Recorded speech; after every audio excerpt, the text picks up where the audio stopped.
우리는 우리의 삶을 돌아볼 때 우리의 삶에 오늘 말씀은 하나님께 받는 위로로라는 말씀으로 말씀 전하겠습니다. 우리의 삶을 곰곰이 생각해 볼 때 여러분, 요즘 여러분의 삶은 어떠십니까? 따뜻한 봄바람이 부는 것 같은 따뜻한 계절입니까? 아니면 비바람이 불고 파도가 거센 것 같은 그런 어두침침한 날입니까? 우리의 삶이 봄바람처럼 따뜻하고 행복할 때가 있죠. 무엇인지 잘 되고 마음은 평안하고 가족들에게도 계속해서 좋은 소식이 들려올 때 우리는 봄을 맞은 것 같은 그런 생각이 들죠. 그런데 어떤 때는 비바람이 몰아치는 것 같은 때가 있습니다. 파도가 점점 더 거세지는데 배 위에 있어서 정말 위로 갔다가 아래로 갔다 막 휘청휘청 배멀미가 나는 것 같이 정말 어지럽고 정신이 하나도 없는 때가 있죠. 불안하고 열심히 노력해도 뭔가 앞으로 나가는 것 같지는 않고 뭔가 다 새어나가는 것 같고 생각만큼 뭔가 다 이루어지진 않는데 가슴만 답답한 때가 있습니다. 여전히 기도하고 주님께 아뢰어드리지만 현실이 녹록지 않을 때가 있죠.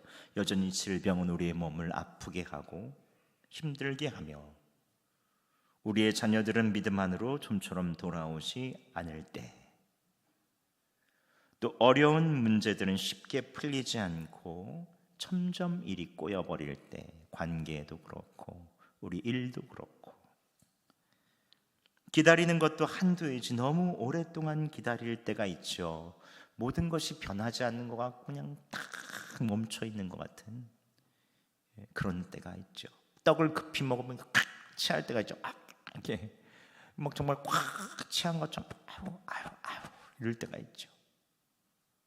이럴 때 우리는 이렇게 질문하게 됩니다. 정말 하나님 살아계십니까? 살아계신다면 저희와 함께하고 계십니까?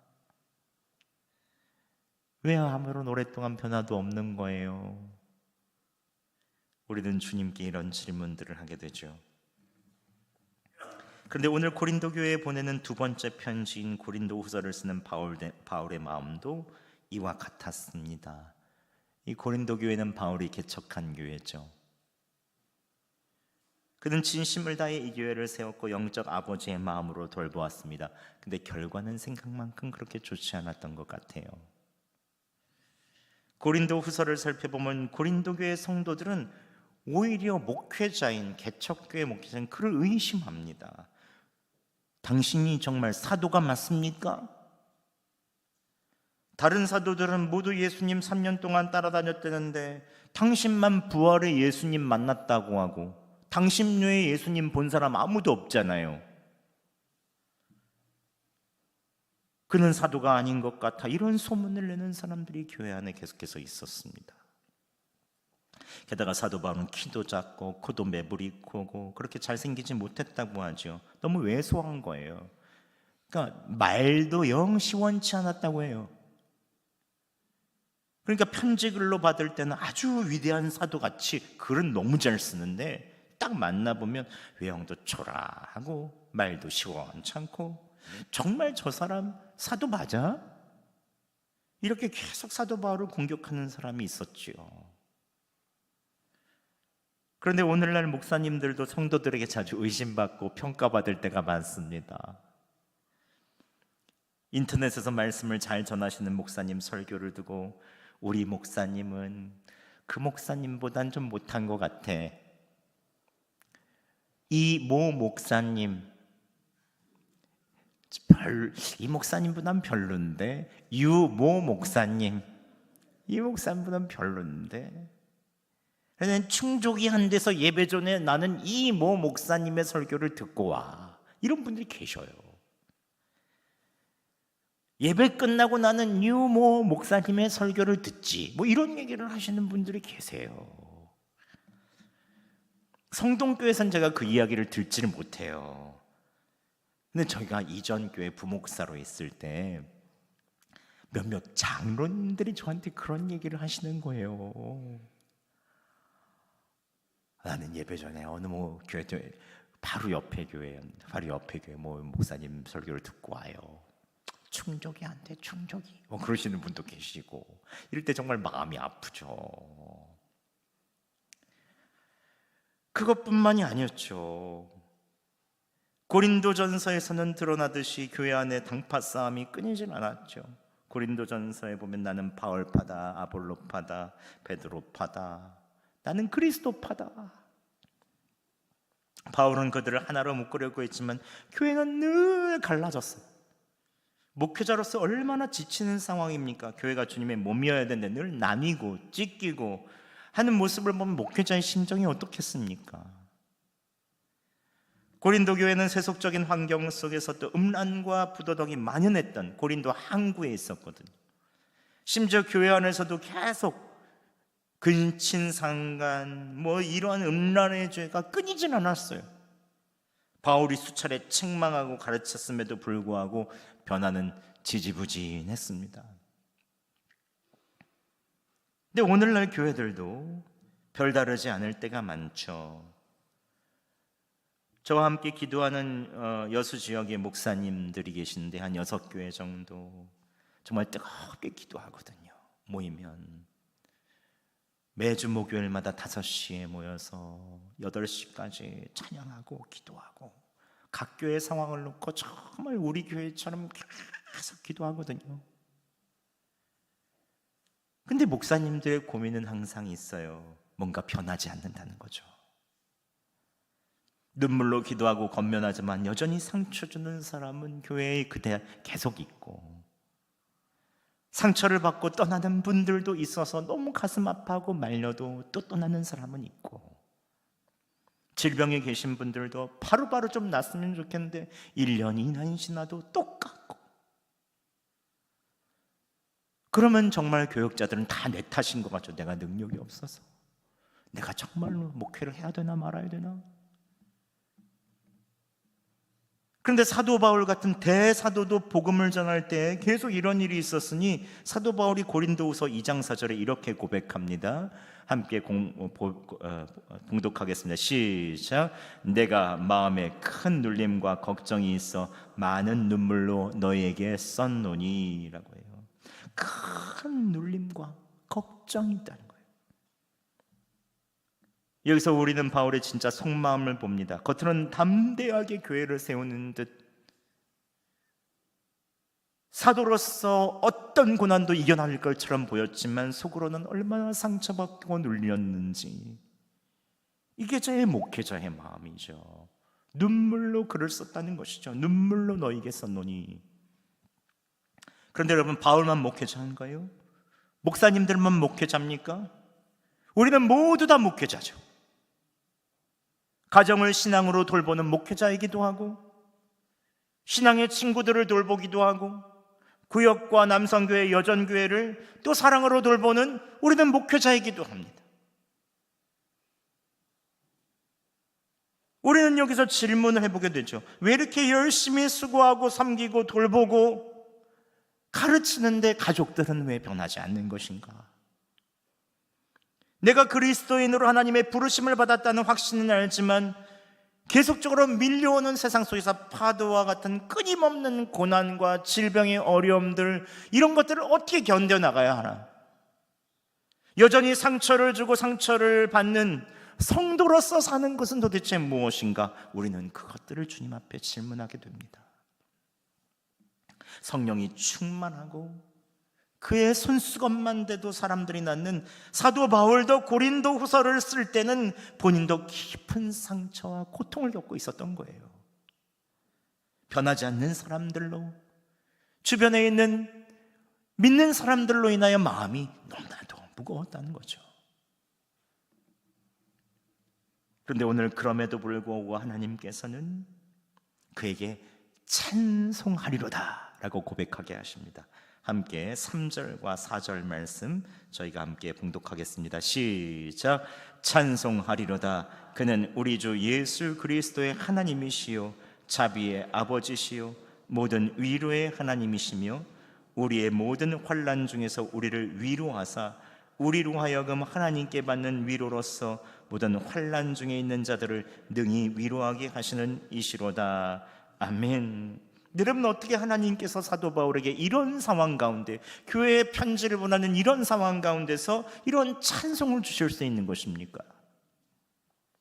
오늘 본문은 우리에게 이렇게 말하죠. 4절에 보면 우리의 모든 환난 중에서 우리를 위로하사. 여기서 중요한 것은 환난 중에서입니다. 하나님께서는 우리를 고난에서 건지심으로 위로하시는 분이 아닙니다. 그럴 때도 위로가 되죠. 하지만 고난 가운데서, 환난 가운데서 우리와 함께 하시고 위로하신다는 것입니다.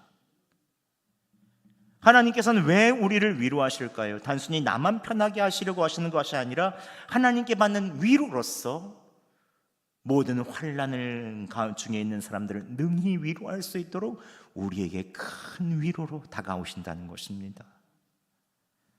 우리는 왜 하나님께서 이런 고통을 허락하셨는지 이해가 안 될 때가 있죠.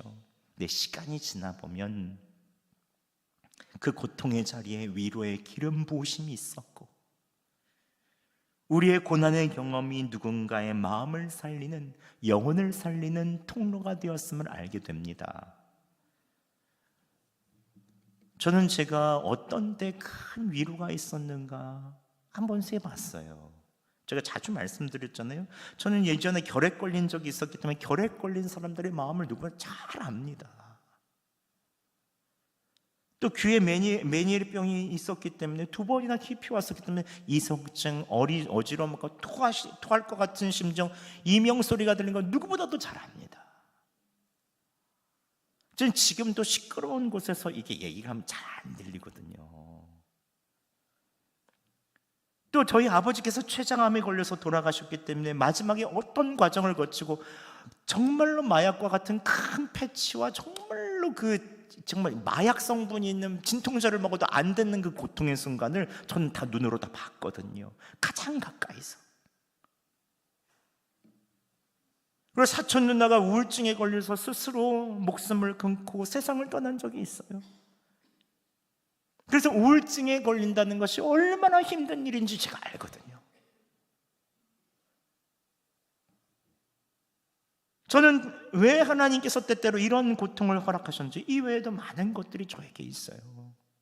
근데 이런 고통을 허락하시면 이해가 안 될 때가 있습니다. 근데 시간이 지나 보면 그 고통의 자리에 하나님의 기름 부으심이 있었더라고요.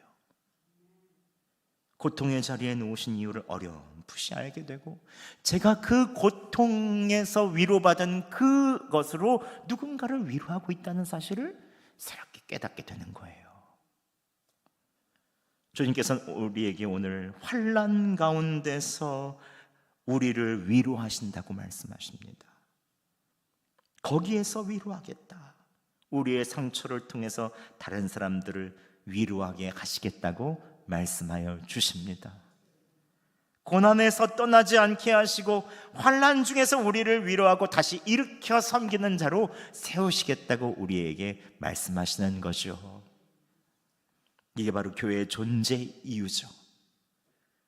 서로 환난 가운데 있는 우리가 서로 위로하며 일으켜주고, 부족한 우리에 있는 모습을 보면서 완전하신 하나님께 나아가며 예수 그리스도의 복음, 위로의 복음을 전하는 것, 이게 바로 교회의 사명이죠. 서로 사랑하고 서로 세워주고 환난 중에서 서로 위로하며, 또한 교회 밖을 나가서 똑같이 어려움을 가진 사람들에게 위로의 복음을 전하는 것, 이게 교회의 존재 이유 아니겠습니까? 우리 구주 예수님께서도 십자가를 지셨죠. 그 고난의 자리를 거절하시거나 도망가지 않으셨습니다. 하늘에서 천군들을 2군단이나 불러서 다 로마 군대를 휩쓸실 수 있는 분이 그러지 않으셨습니다. 얼마나 억울한 자리입니까? 죄가 없는데도 가장 극악한 사형 틀에 달리셨잖아요.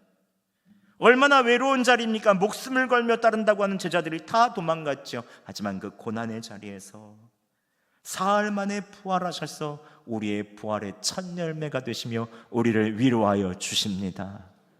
이게 복음이죠, 복음. 우리는 그래서 부활의 예수님을 바라보며 위로를 얻죠. 예수님께서 우리에게 고난만큼 우리에게 큰 위로를 주십니다. 함께 5절 말씀 저희가 봉독하도록 하겠습니다. 시작. 그리스도의 고난이 우리에게 넘친 것 같이 우리가 받는 위로도 그리스도로 말미암아 넘치는도다. 아멘. 말씀을 마치겠습니다. 여전히 변하지 않는 상황, 우리의 고난은 있지만 우리가 힘을 낼 수 있는 이유는 어디에 있습니까? 환난 중에서 고난당하시며 부활하신 예수 그리스도, 그분이 우리에게 계시기에, 또한 환난 중에서 그 고난을 딛고 예수 그리스도를 바라본 우리의 신앙의 선배들, 우리의 하는 여수 성동교회가 있기에 우리는 다시 한번 위로받고 일어날 수 있는 것입니다. 여러분, 우리를 환난 중에서 위로한 예수 그리스도, 십자가와의 부활의 영광이신 주님을 바라보시기 바랍니다. 그리고 그 주님을 붙잡고 있는 여성동교회 성도들과 함께 나아가시기 바랍니다. 이게 바로 우리에게 있는 교회의 존재 이유죠. 제가 이번에 맨 처음에 말씀드렸지만 다른 교회와 비교하려고 하는 건 아닙니다. 우리 교회에 있는 단점과 어려운 점들을 계속해서 얘기했었던 다른 교회와 달리 그것을 덮어주고 세워주고 칭찬하는 성동교회가 있다면 이것은 얼마나 여수교회의 자랑이 되겠습니까? 주님께서 주시는 위로와 환난 중에 있는 위로로 환난 중에 있는 자들을 능히 위로하고 위로의 사람으로 이번 한 주 가정과 일터 모든 곳에서 힘차게 서시는, 그리고 성동교회가 우리의 자랑이 되는 한 주가 되시기를 예수 그리스도의 이름으로 축원합니다.